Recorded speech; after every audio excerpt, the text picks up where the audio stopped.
the pop culture field. And you will.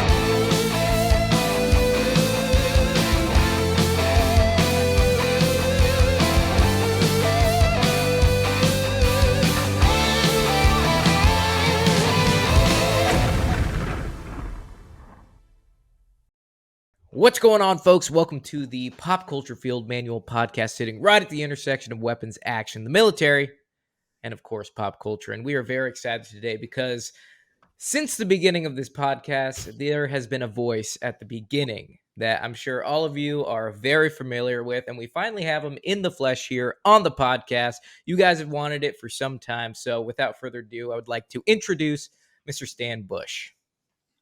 Hey, how's it going? It's going, Stan. How are you doing? Doing great. Yeah, things are really good. Okay, That's good.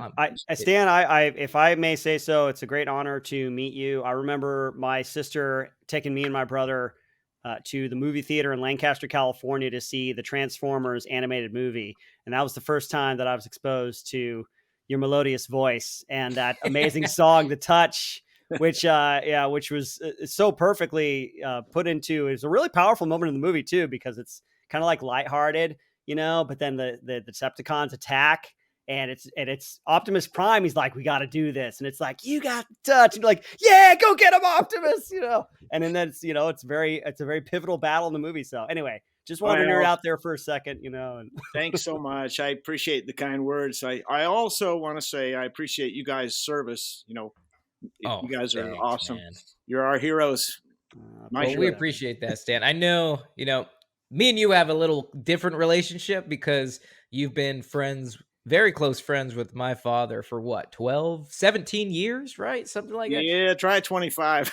20, yeah, I'm sorry. Like 25. That. So basically when I was 3. So yeah, we've been close for quite some time. I grew up with your children, so it's awesome to have you here on the podcast. So I just feel like it's come like full circle finally. That's right. I'm honored to be here, and I really appreciate it. Thanks for having me. Yeah, I know. You've done a lot of work with the military in your music career, and we appreciate that. I know I have some stories from my service where you saved me some ass kickings all the time because. I remember when I first got to the Ranger Regiment and I was a private, we were at a range one day, and when you're a private in the Ranger Regiment, you are treated like absolute doo-doo. So we're out there, and picking up brass after you shoot it is like a big thing you do in the military. It just doesn't go away. You actually have to pick up every round that you shoot. And it's a scary process because if you don't do it in time, the hammer comes down from the leadership, and it's a scary thought. But I remember I was picking up brass and it was nighttime, and I started humming The Touch. And then one of my team leaders was like, is that from the Transformers movie? And I'm like, yeah, it is. He's like, yeah. I was like, Stan Bush sings it. He's like, and I was like, he's actually a close family friend of mine. And he goes, Stan Bush. And ever since that moment, he kind of left me alone. So thank you for your service, because you saved me. Yeah, that's funny. It's amazing. But I'm sure everybody would really like to know just kind of how you started out, like where you've been. So let's go back to the beginning.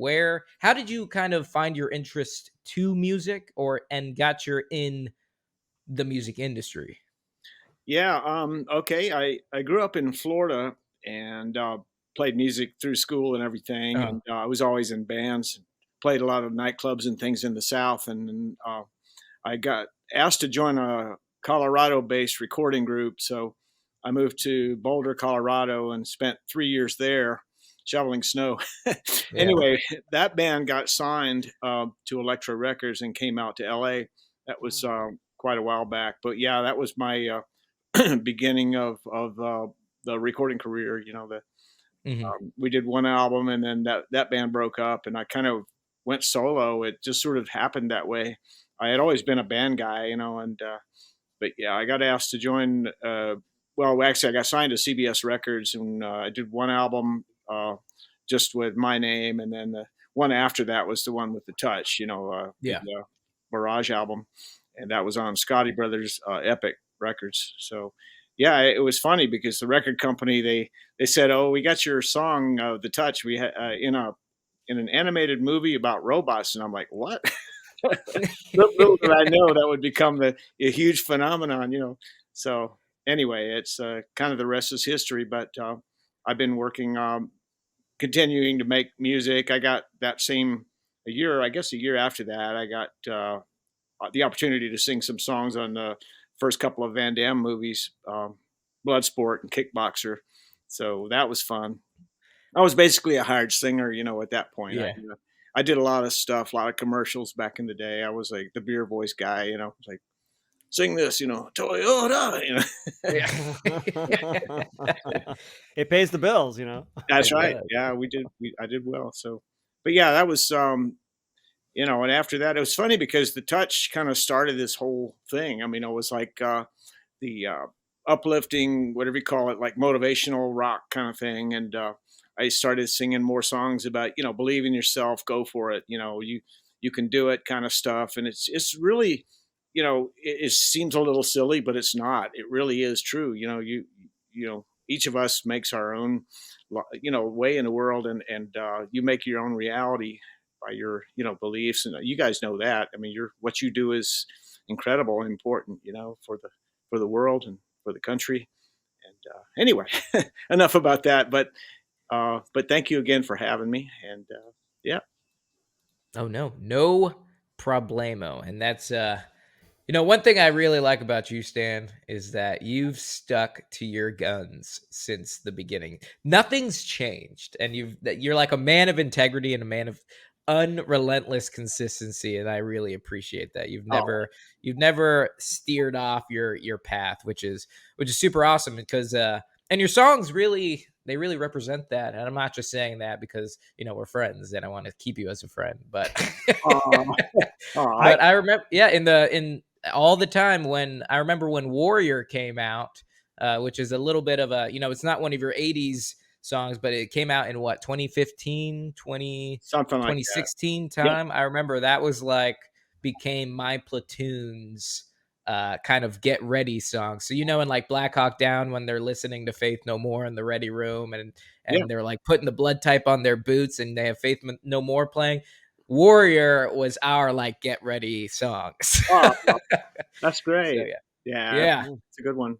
I it like is a great one. you're right, Cameron. I totally agree with you. And one thing about I was looking kind of at your like what you were saying, you've continued kind of in this vein of the kind of aspirational, inspirational kind of rock, like you say.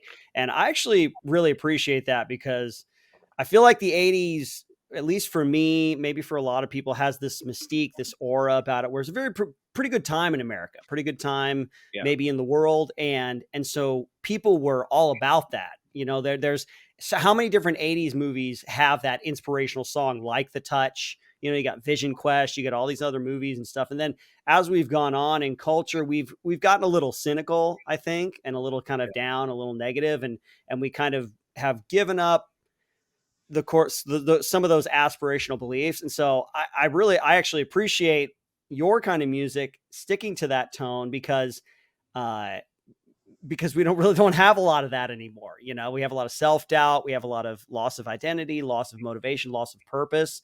Yeah. And I think if you, with your kind of stuff, as you continue to beat that kind of drum, the right people are going to hear that music and be inspired by it. And so that's kind of like your service. You know, we talk about our service, but that's your service to society and kind of the betterment of culture. I think it's like, let's keep going, keep believing in yourself, keep going. I know it's rough, you know, and all the lyrics that you talk about, it gets tough and you get beat down, but you got to pick yourself back up. It sounds cliche, but I think mostly because people in their hearts have just kind of gotten cynical and they don't believe it anymore. But if you can continue that kind of drum beat and stuff, then like you say, people are going to be lifted up by it. And I appreciate that you keep singing that way. So Well, keep thanks. going, Stan Bush.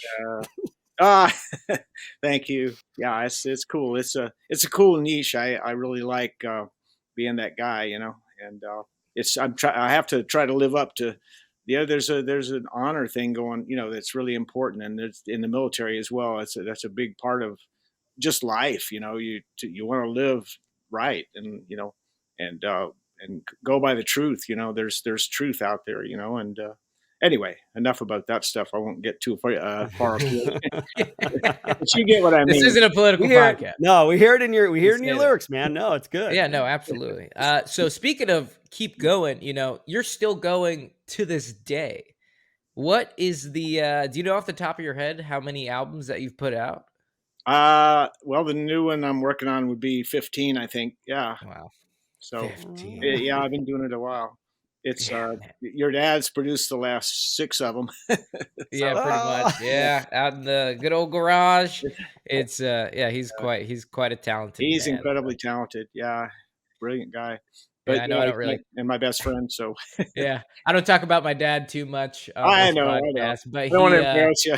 yeah, no, he was. I just had dinner with him the other day, and he's like, Aw. "Oh, Stan wanted me on the podcast." He's like, "You should come on." He's like, "No, I don't do that." After that music video for the remix of "The Touch," Yeah. where he got like eaten alive in the comment section because he like looked really funny. Basically, for the other guys, I'll tell you this story. It was absolutely hilarious. Stan did this awesome remix of the original "Touch." Because when Transformers 3 was coming out, they wanted a theme song, and it was between Stan and Linkin Park. Like those were the 2 choices. Unfortunately, it went to Linkin Park, but they did this amazing song and music video together, and it was like all Transformers themed, and my dad's in it. And there's one scene where he's like looking at the camera doing this slow nod, and like my dad's a goofy guy, so he's like doing this slow nod, and in the comment section people are like, who's this pedophile just staring at the camera? And Oh yeah. after that he's like, I never want to be in a music video again. Yeah. No, it's the business is brutal. It is. I mean, I'm the first to admit that. It's I'm Sure. just like, you know what? I'm at a point in my life where I just want to do what I do, and ride into the sunset. And hey, you know what I mean? I gave it my all. I don't want to have any regrets, at least in that regard. That Yeah. I didn't give it my best. And that's what life is about, really. Yeah. I'm That's into that, great. man. Yeah. Can we kind of like go through? I want to get some stories from each of these kind of iconic musical, songs that you've done. And the Touch, like, how did that come to be? And then I guess, like you said, you kind of made mention that, like, oh, we're gonna we got it in this movie, and then you're like, you didn't know what it was, but obviously it's become this kind of thing. And so maybe talk about your relationship with the Touch, how it got going, and then what it's become for you specifically since the Transformers movie came out in like 1986. Yeah, it was my writing partner and I, Lenny Macaluso. We wrote the song originally with the movie Cobra in mind, the Stallone picture, and Yeah, I love that movie. we we submitted it, but I guess they didn't take the song, but it ended up, like I said, in the animated Transformers movie. But it just one of those songs that just happened, and it was like, wow, this is cool, and had that uplifting quality, and it came out, the record came out great, and it just, like I say, it had a kind of life of its own. A lot of songs end up doing that. The Touch, of course, was also in Boogie Nights. Mark Wahlberg ended up, doing is almost a parody of the '80s. He deliberately sang it badly. And anyway, I ran into him at a Transformers convention maybe 5 years ago, and he was walking backstage, and I said, "You got the touch." And he turned around and said, "How did I do?" And I said, "It was great." He comes over about 4 minutes later with his iPhone, and he and I start singing the Touch together like a couple of drunk guys. Oh man. And he put it on his social media. It was like, a million hits in a matter of minutes. It was, Wow. anyway, that was a cool thing. He was really nice, and he said, "The original, baby." And anyway, but yeah, it That's just amazing. it did. It's one of those things that's been in numerous episodes of Goldbergs and other movies and films are movies, but TV shows, games, video games, and whatnot. And it's pretty cool. It's it's one of those things that's a song like that, just sort of, to a lot of people, is iconic. And it's been a fun ride. Absolutely. Yeah, I think iconic's kind of an understatement for something. It like left a legacy, You know, like we think about now, it's weird because thinking about the 80s, like for some reason, I feel like that was 20 years ago. Like, you know, how sometimes you're stuck in a vortex. Like for me personally, I feel like it's been 2011 for the past, 15, 17 years. So Yeah. like thinking about the 80s, it was damn near 40 years ago. Right. Uh, Right. and it's, you know, and the song still has relevance today. Like it still pops Yeah. up, it's still being used. So that's like not only an iconic song, but it's kind of left a legacy. Yeah, it's like, oh man, it's probably going to be here for a while. But that's an amazing story with Mark Wahlberg. That's kind of the nitty gritty I wanted to hear about because we actually had that here in our outline that and you answered the question ourselves. Oh, okay.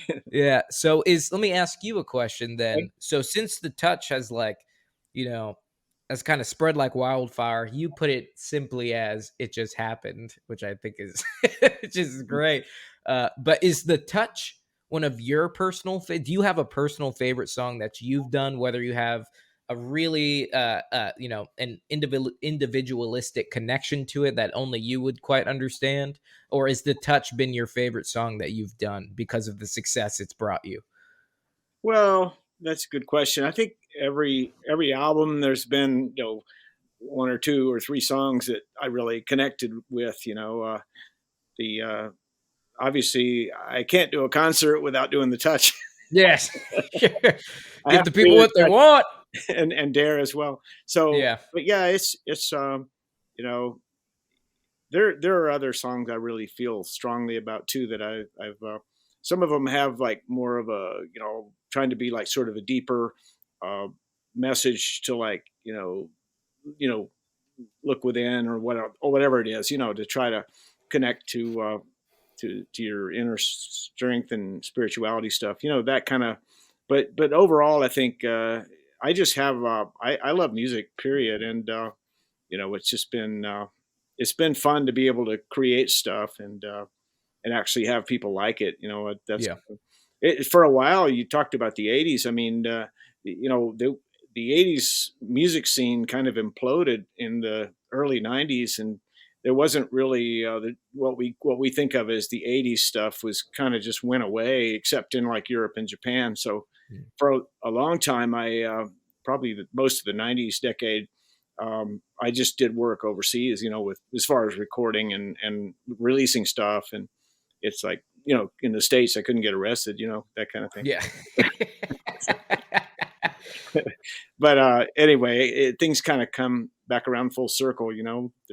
There's a very cool song also that came out. I don't know if you have this in your upcoming question, but there's a song called "The '80s," and we did a cool music video of that. And my son Jonathan, who well, he played a young me in Oh the wow. in the video. It's pretty cool. We rented a VW bus, and he's like got the long hair, and this was a few years ago, but and some of the rock, like my rock and roll jacket and boots and Yeah. stuff. It looked great. It was like, he even had this like fake girlfriend, amazing, you know, bombshell blonde. Yeah. It was a cool video. It was like tongue in cheek, obviously, but it's about '80s music and how it, you can't sort of stop the feeling, the vibe. It's It's going to gonna live always be on. with us. I love those '80s movies too. You think about like there were so many that had these iconic songs, like you said, like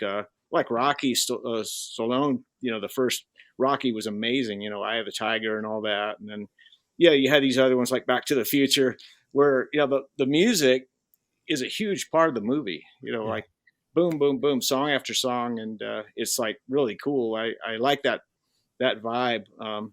It's cool.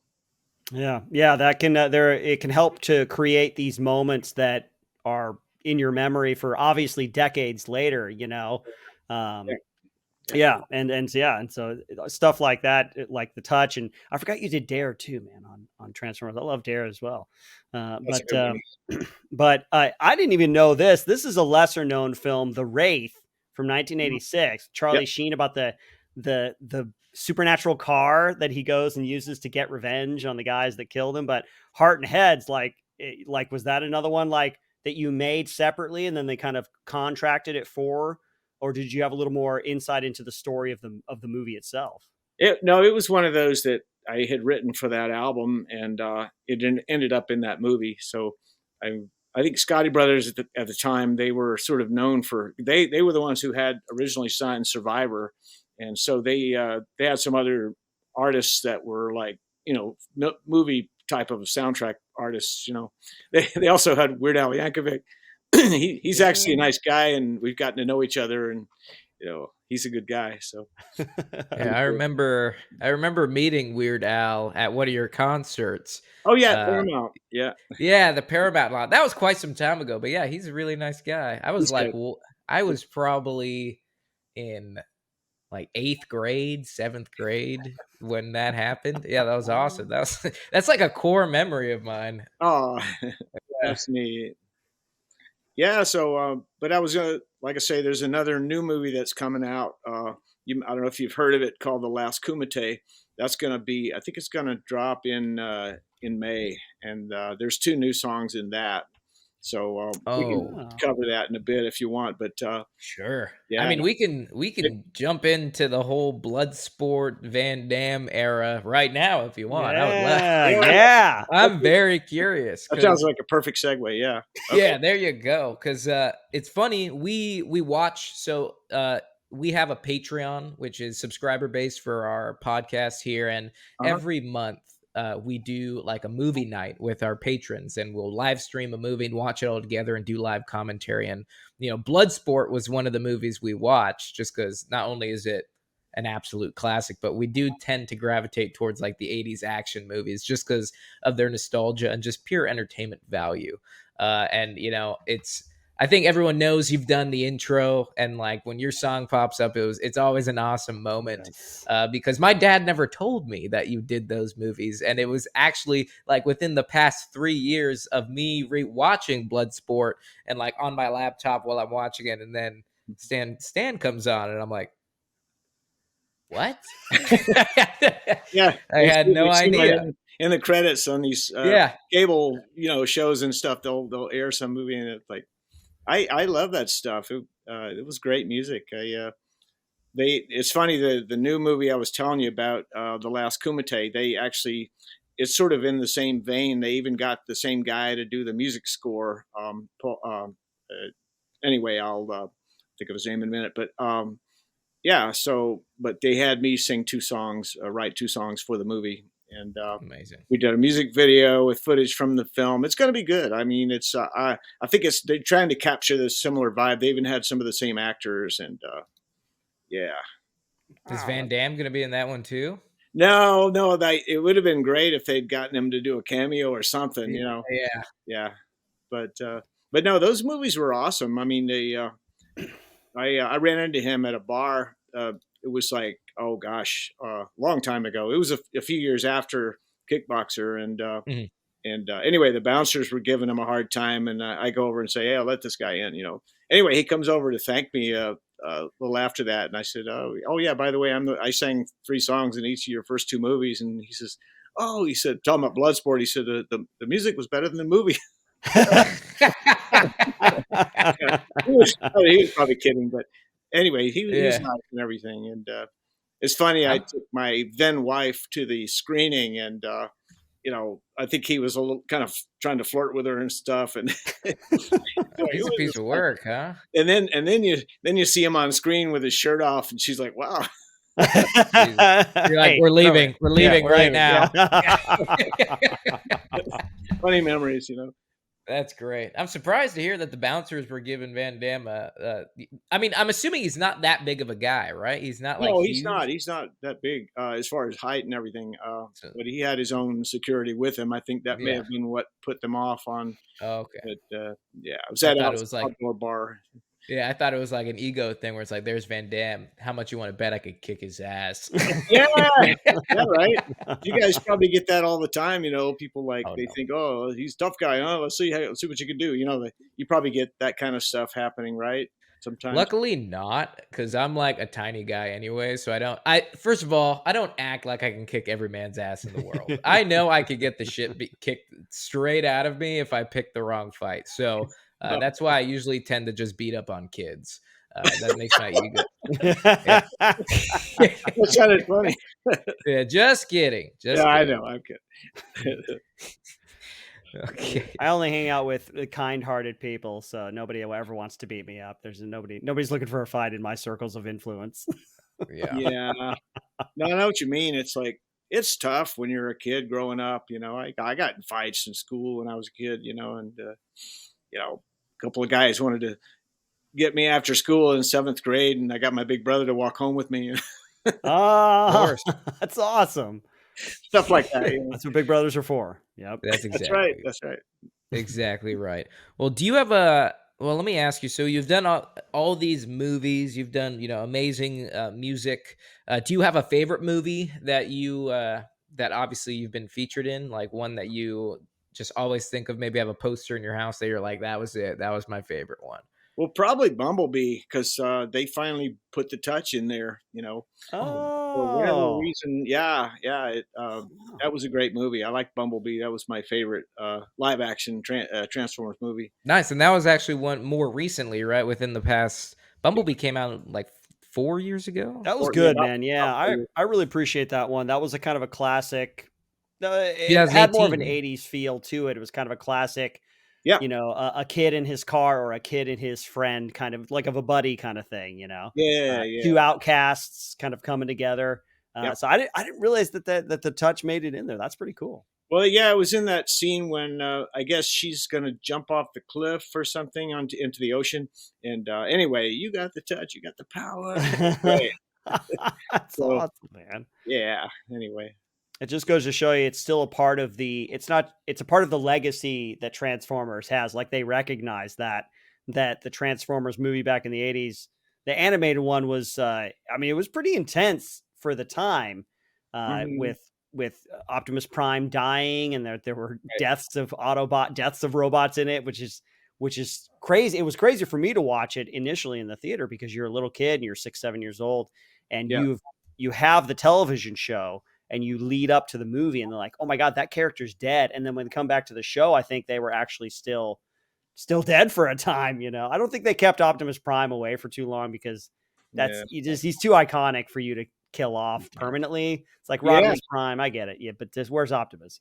No, but you're right. That was very traumatic for little kids. It was like when Bambi, dies in the original Yeah. Bambi movie. Yeah. So, well, I'm not exactly like that, but Yeah, no, I get it. Hey, when you're a kid, those kinds of things are very, very, they create those iconic memories in your no, I've mind. even heard people say that Optimus Prime was sort of a father figure, in some ways to some of these kids, and I but believe that. you'd be amazed the comments I get about how I was a big part of their childhood, whatever because of those songs. It's very gratifying to hear that stuff. You want Sure. That's I, cool. I Do you hope have I- any? to hear. Do you have any kind of cool like stories? Specifically, anybody that maybe has reached out to you and said that your music had helped them at a particular time? Cameron and I have occasionally received kind of back end notes from people say, "Hey, you guys inspired me to want to join the military," or "I loved your podcast. It kind of got me through such and such a time." But has anybody ever reached out to you and say, "Listen, man, just so you know, the touch, I was listening to it or whatever," Oh yeah, totally. I get those kind of, you know, uh, I used to get fan letters and things. This one kid said that he was contemplating suicide at one point, but those songs really helped turn his life around. And when you hear stuff like that, it's like wow. It's so like humbling to hear. Like I'm glad I helped somebody, even though I don't know how I really did. But you know what I mean. It's Right. it makes you feel good. That to be any kind of a positive force in the world, like you said, things are kind of crazy lately, and I want to, definitely, hopefully we get everything back on tracks as it were, but you're right. The 80s was an amazing time to be, you know, just alive, and even though you guys were little kids, Yeah. I wasn't even born. It was a good decade.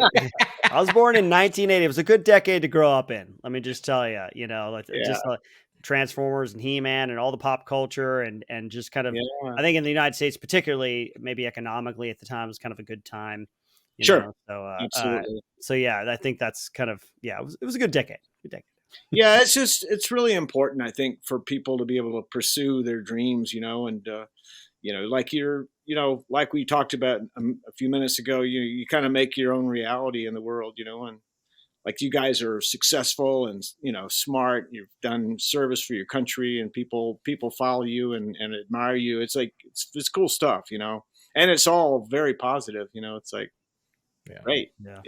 Well, if Totally. somebody's following me, I've got to lock my doors. You're heading in the wrong direction. Don't Yeah. follow it. Yeah. No, you know, Yeah, you don't on want to the be followed by somebody. exactly. No, that's called a stalker, Stan. You ever had one of those? That's a good question. Not really, Yeah. not really. Oh, Okay. good. At Oh, least good. not a hot one. Yeah, But doesn't happen much anymore. yeah. Well, let me ask you, your songs have such an inspiring message. Do you have any inspirations yourself as artists, that came before you that kind of like, you always looked up to? Yeah, I mean, for me, it was like Joe Walsh was my hero. He was. I had the early albums, James Gang, before he, and then he did solo stuff before he joined the Eagles. And Yeah. the guy's incredible, though. I mean, I've always liked him a lot, and I've got other favorite stuff. The Eagles were always great, and Henley, and it's just for me, it's about the song, it's about the songwriter, and like I was fortunate to grow up in like probably the best era of music. Was a lot of it's the '70s and early '80s. I mean, the songs like back then, it seemed like they were I don't know, just all over the map. You had like there'll be some like really great like Jimi Hendrix song, and then the next song will be like an R&B song, like Heard It Through Grapevine or something, and just boom, boom, boom. I mean, every song is great, and they're all like really different. I think a lot of music these days is more sort of generic and more formulaic. It follows a format it's Yeah, like the recipe for a successful song. It's Yeah, it's like it like has to writing sound like teams. this. It's all by committee and it's by focus group or yeah, I whatever. heard that Yeah. committees. Yeah, they actually have groups that sit down and write a song together, and Yeah. like six Wow. people or something. Oh, and every Yeah. song has to be whoa. It's true. Or a rehash of some 80s song, because I feel like the 80s sound, They're coming back. synthesizers are back, and the kind of, even if it's done in tongue in cheek or as a parody, the kind of aspirational kind of stuff, that it has its place. Even 80s retro has its place now in kind of the broad spectrum pop culture music that's out there. Yeah, that's true. That is true. Now I got to ask you, Stan, because I'm a big anime fan, and I didn't realize that this was a thing until I literally saw it on the outline for the episode today. But did you do something with Sailor Moon? She's got the power. Well, she won't admit it. No, I'm kidding. Sailor Moon. No, there's apparently they called me at the last minute to sing this Sailor Moon theme song, and I guess what it was is I knew the guy who sang the sound, the show, did the show, and but they were doing a soundtrack, and I came in and sang that song, like She's Got the Power. That was it. And Yeah. but yeah, you're right. I mean, I still get people like, wow, you sang on Sailor Moon, because it's it was, I didn't really follow that series and all, but I guess anime. Well, the original Transformers movie was also anime, of course. And, Right. Anime is just a Japanese word for animated. It's a borrowed That's word, right. Yeah. Yeah. So Exactly. you were in anime before anime was anime, Yeah, but the characters had these big eyes, and they're like Pokemon, that kind of stuff. But Yeah. yeah, Sailor Moon, that's right. She's got the power. But that was sort of a hired gun thing, I was like, okay, let's get Stan in to sing this, and it came out really good. So That's awesome. That's awesome. Well, you have a new album coming out today, if that's at the time of this podcast, right? Or it's a new single or a new video? Single. It's a single. Yeah. Okay. But Well, the tell us a little first- bit about that. Yeah. Okay. The song is called Freedom, and it's comes out today, and we have you guys to thank in large part for helping to ensure that we keep that. And, but no, it's a very positive message. Like about. I mean, I grew up like when I was a kid, we'd go to the 4th of July parades, and they'd throw out candy and stuff. And I was one of the little kids who would scramble for the candy. And but people, they had the veterans that would come by and the parades and things and people marching and things, but patriotism was always a big deal, and it's I don't know. I really think that this country is, we owe a debt of gratitude to those people who died for our freedom. And I mean, I'm not trying to be political at all. I just want to say Send it. I love this country, and I love the fact that somebody can grow up and work hard and be whatever they want. It's just, that's the only country in the world that's like that. And we're I know everybody, thinks that cynical thoughts a lot these days about, this and that with the politics and everything else. But I hope that everybody can still realize that we have a great country, and that's all the song is about. Really, it's like, freedom, let it shine. I don't know if you have the music video there or whatever, but it'll be up today. So Okay, we'll definitely have to post something about it. that'd be great. Absolutely. Yeah. No, because you're absolutely right, and we always say this anytime we start to get political, right? We try not to, but this is not a political podcast. But that That's being said, no, you're not alone in this room with that mindset or thought. In our experiences, and in my personal experiences, I've traveled the world. I've been exposed to different cultures. I've been Yeah. exposed to different, governments and seen what it's, other places. But I am a firm believer that there's no place like the United States. And, although we're not perfect, although we've made mistakes, Right. that does not, take away from the fact that people come here for a reason. Yeah. Because the American dream is still a thing, freedom is still a thing, and it's something we continue and should continue to place on the highest pedestal, because you're not going to find that anywhere in the world. As much as you argue with people saying this people has this, or this country has this country has this, it's nothing. Nobody will compare it to the United States. Yeah, that's right. And like I say, I just, my hope is to, bring people together and not divide people, because that's really ultimately what else do we have? We have to stand with our brothers and stand with our, beliefs and things. And it's just, we live in a great country, and we should try to remember that. Yeah, that's good, Stan. It's good. I think you're doing your part to advance that message, because Lord knows with the internet and political stuff, everybody has their own message that they're putting out there, but and they're going to do it no matter what, right? Oh, yeah. So Yeah. you might as well speak your beliefs and speak your mind, and hopefully, like I said before, the right people are going to listen. I mean, we make the joke, obviously this is not a political podcast, but Gets we me wouldn't, every time. we wouldn't talk about the things that we talk about if we didn't have a certain mindset or a belief system behind it. We obviously want to advance a certain positive ideal about the military, about America, about being certain principles about what it means to be a soldier, and then cross that over in an hopefully entertaining way when it comes to pop culture. And so yeah, you're like Cameron said, you're not alone in that sentiment, and all we can do is the best we can do, and then hopefully somebody out there listens, and we can kind of move the needle a little bit in the direction of hopefully freedom. Yeah. I mean, I was going to mention also, when we shot the music video a few weeks ago, we have children in the video. There are children who sort of play act and so forth. About some of it was shot in rural Southern California. Sort of it harkens back to past days, days of history and things. But one of the cool things is there's a Cub Scout troop who raised the American flag, stuff like that, and it's really heartwarming. These kids, agreed to be in the video and things, and they it's neat. I mean, it makes a nice sort of warm and fuzzy, and there are images, of course, of the Statue of Liberty and things like that, and so it's a real slice of Americana. So That's good. Everything that we hold great. Yeah. I think it's a really good song. I mean, I co-wrote it with your dad, and I know you don't want me to keep saying your dad. Do it, man. Give him the respect and the love he deserves. That's right. He's a great guy. Yeah.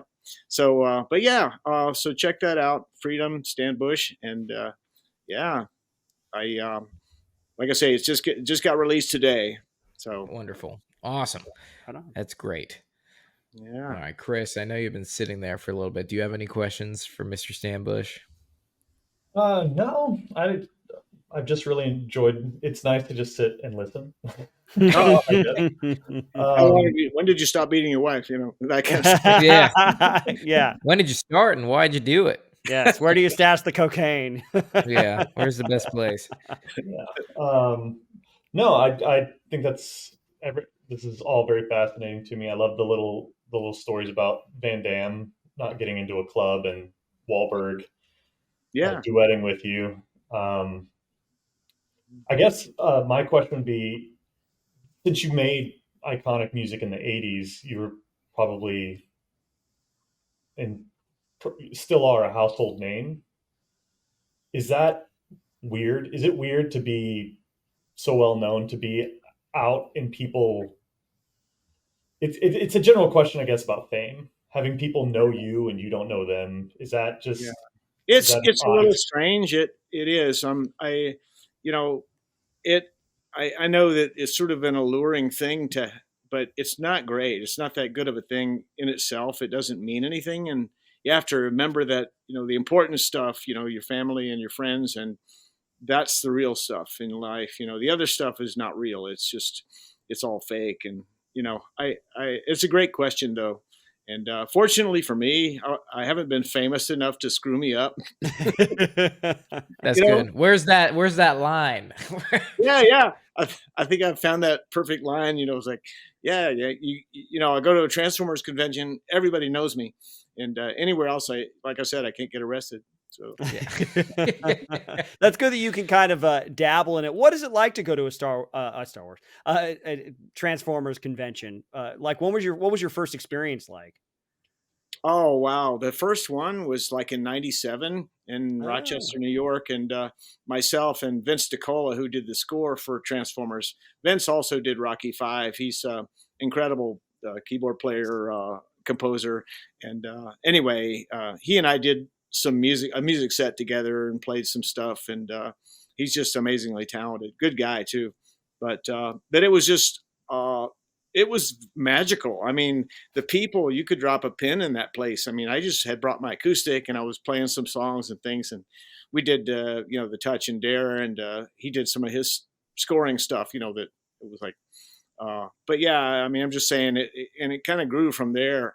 The Transformers conventions, I've been to a ton of them now, and some of them like Cameron came to, and like here the ones in LA, and we performed at a few of them, and but it's a very cool thing. It's fun because the people, like I say, they get to meet the people who help make Transformers, the artists and the writers and this and that, and in my case the singers, but it's just neat. I mean, it's a fun thing because they can kind of live their experiences. The people, sometimes they dress up like robots and things, and they'll wear a costume, other costumes and that kind of thing. I mean, as Comic-Con is like that, that on steroids. But but the neat thing about Transformers, it's just a very I gotta say, the people I've met at these are incredible. They're like so it's very humbling, to have, like I say, well, for me, it's like I consider it undeserved admiration. But it's just to be a part of somebody's childhood memories and things because of some songs that I sang, and I don't know, it's a nice feeling, and but you got to sort of take it for what it is, and just be humble, and that's what it's about. I like how you undersell them. The Transformers conventions, out of the two that I went to, they're not small by any means. No, I was expecting going into a small convention hall. No, they sell out like the entire. What we had one in. Was there one at the Pasadena Convention Yeah, Center? Pasadena. Yeah, Yeah, and the entire thing was full. And there you then, go. not to mention, the after parties were Yeah, yeah, are huge. There, one was at the Paramount lot, completely rented out the Paramount lot, and then the other completely rented out Universal Studios. Yeah. And yeah, That's there true. was only like what 300 people in the entire park, Oh and you yeah, could. at the Universal Studios one, I remember this. They came up to me just like 20 minutes before we were supposed to go on stage for the show for the concert, and they said, "Oh, we just want you to come and introduce somebody." And so they brought me over to this like sort of TV studio thing, and they said, "Okay, sit here near the stage." And the guys talking, and they said, "Yeah, and there's stuff about the Transformers, and one of the most important aspects is the music." And I was like, "Oh crap!" So they brought me up on stage. I was awarded or inducted rather into the Transformers Hall of Fame, and it was like an awesome Wow. moment, So That's that was cool. awesome. Another, Ah, yeah. So something like that happened also in '96. I had written a song, co-written a song that was on a soap opera, an American soap opera called The Guiding Light, and we got nominated for an Emmy Award, and then we went to the ceremony the following year, and we got called up on stage, myself and my co-writer, and we won. We won the Emmy for best original song for the year. For Wow. yeah, it was it was awesome. I mean, that's the kind of feeling that's like one of those moments that even though it doesn't mean anything monetarily, it's still one of those lifetime achievement things that Yeah. it can The never come. recognition, I'm sure, is just overwhelming. Yeah, yeah, Yeah, for people to believe in you as much as you believed in yourself while you were creating it, or yeah, with your mindset, I'm sure that's the ultimate feeling. Millions of dollars must have been, could have been nice. The feeling, yeah, yeah, I'm sure that just adds to it, having a successful song that's really well, but just the feeling that people appreciate it just as much as you do. I think, that's probably the best feeling of all time, and I'm sure it fuels the fire that makes you continue to do what you do. yeah. That's I've been amazing. Yeah. blessed. The big guy's been good to me, and you know, got to that's remember cool. that. Stan, let me ask you. This is kind of the last question I have. It's been on my mind. I've come from a perform. Well, I don't know. I was going to say I come from a performance background, but so do you, Cameron. You're more of a performer than I am. But you are no spring chicken. All right. Let's just lay it out on the table. You're not in your Hmm. 30s anymore. And yet you're still pumping out albums, which is really impressive as you get older. How do you take care of yourself? Like, do you have a fitness regimen, a diet? Like, do you do your vocal warm-ups all the time, like before you get ready? Or is it just kind of like, it and you kind of jump right in? Yeah, I do actually. I've been last 8 months or so, 10 months. I've been running 2 miles a day, so that really helps, and I feel really good. And All like you right. said, I'm not a spring chicken, but Yeah. and vocal warm ups, all that stuff. And one of the things, a lot of the '80s people who were been in big bands, popular bands, and things. They don't have the high notes anymore, and because you go on tour for 2 years or year and a half or something, you come back, the dog bites you, and stuff. But Yeah. it's like, We've seen Motley Crue live. We know. yeah, Yeah. yeah. No, it's a hard life, and fortunately for me, I hadn't been, successful on that level to where I needed to tour and things to I don't know, to make a living and all that.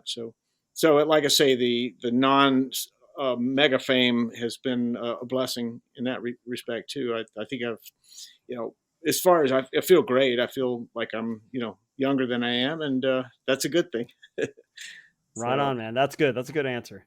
yeah, thanks. I don't have any more questions. Izzy, do you have any questions for Stan?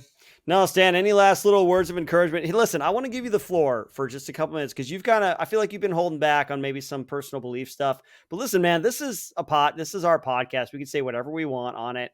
And so I just want, if you have any words of encouragement, anything out there for people, you're really good at bringing the positivity and the encouragement with your music. If you have anything you want to say, man, for anybody who might be listening now or in the future, it's your time, man. Whatever you want to say. Thanks a lot. Yeah, thanks again for having me. No, just want to tell people that you're always your own worst enemy, and if you believe in yourself, and you'll be fine. It's just don't lose sight of what you have and what your gifts are, and be every day's a blessing. And I don't know, it's just really important to believe in yourself and believe in the big guy and stuff.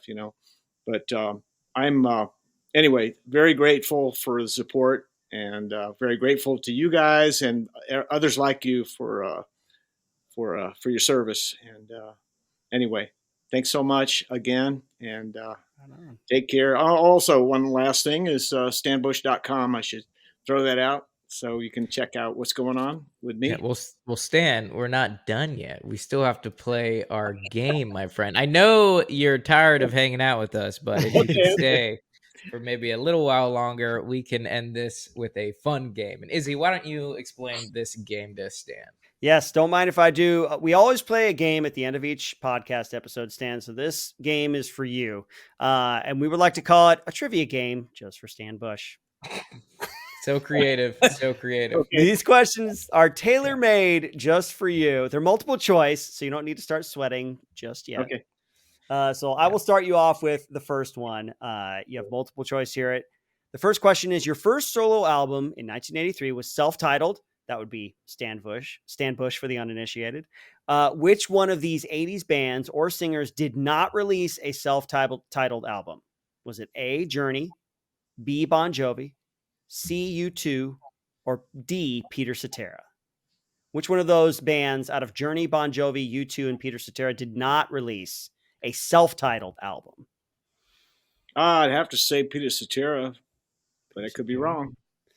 Okay. You are in fact wrong, Stan. The answer is U2 have never released a self-titled album where it's just the name U2. Peter Cetera, I think, actually did release a self-titled album. So. And let me just say this. Chris writes all of our games, and he doesn't just make these answers up. He fact checks them as well, because sometimes we've gotten in heated arguments about the correct answer. So he's fact checked these, so don't worry. And for that one, I had an incredibly difficult time finding bands that did not have self-titled albums. Apparently that is just the thing that bands do. So it took me a very long time to find one. I originally put Motley Crue, but they had a self-titled album. Oh, that's funny.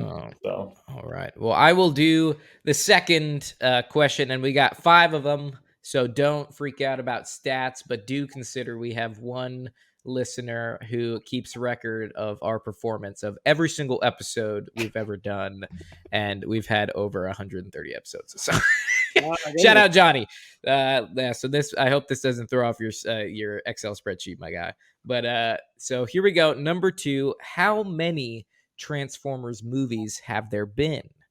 So is it A6, B8, C10, or D12? Wow. I just have to say B8.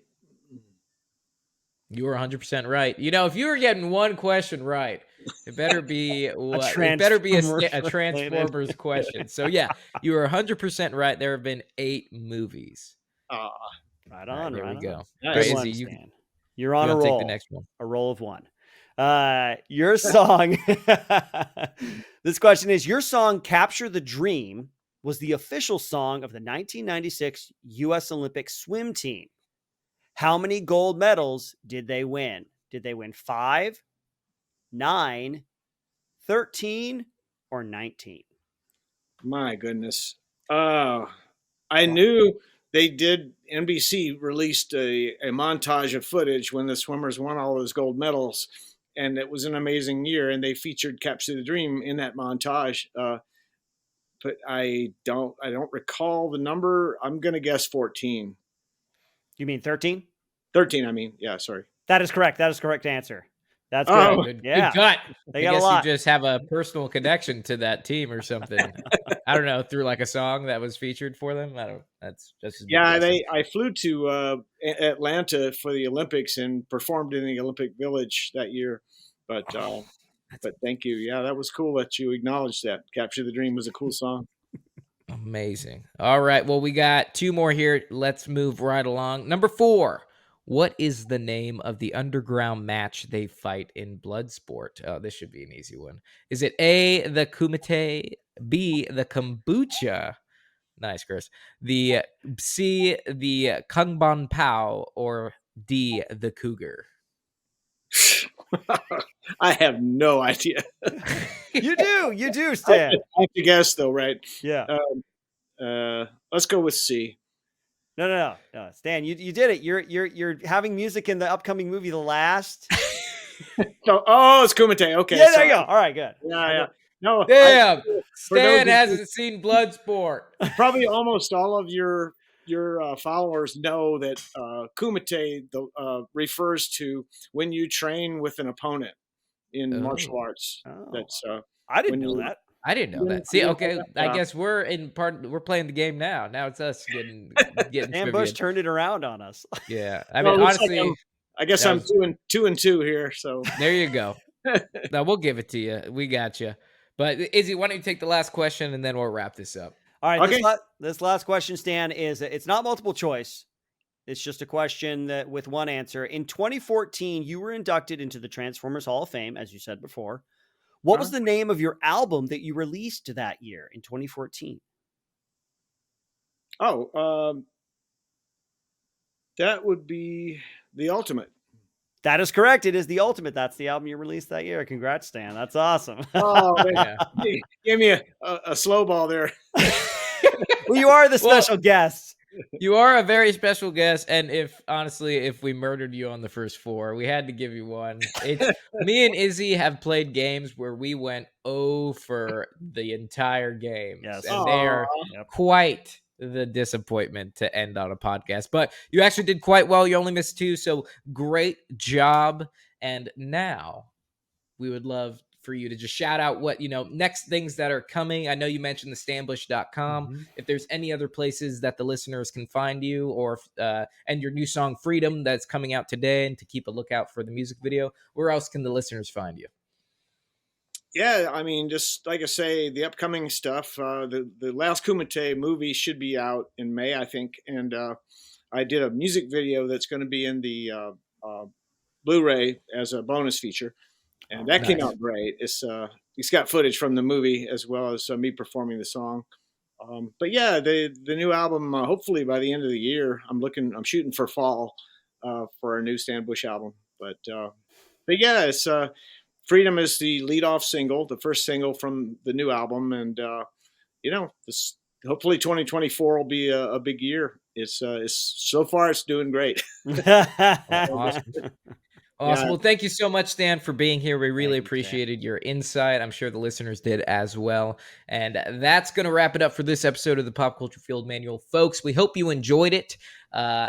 New episodes come in every week, so just keep a lookout for them. Check out our Patreon. Check out our merch. Check out our YouTube shorts form content. We have the first formation with Izzy. We also have the debrief with myself. And Izzy, you got anything? No, Stan, thank you so much for joining us, my friend. No, it's my pleasure. Thanks a million for having me. Nice to meet you guys. All right. Yeah, and I'll see you soon, Stan. Yes. And with that, Izzy? Cue music.